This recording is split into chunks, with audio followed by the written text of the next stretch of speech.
Hi guys, today I wanted to share this delicious creamy mushroom sauce. And to that, let's get started. We need some mushrooms, heavy cream, salt, and onion. So first we're going to slice our mushrooms, and we are going to place it to boil for about 20 minutes so it can release its juices and kind of cook.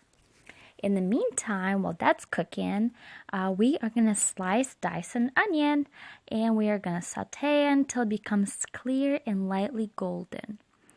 So we're working on that.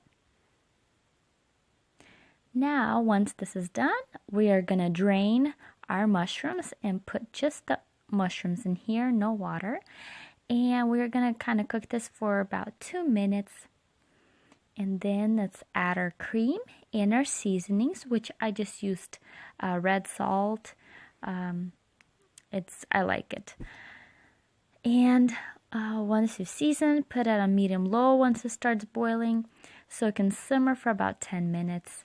And it is ready.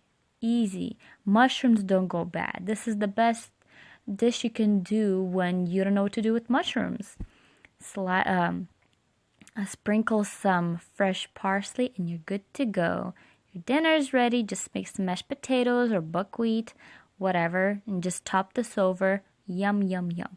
Alrighty, I hope you guys enjoyed watching this video. Please like and subscribe. Till next time.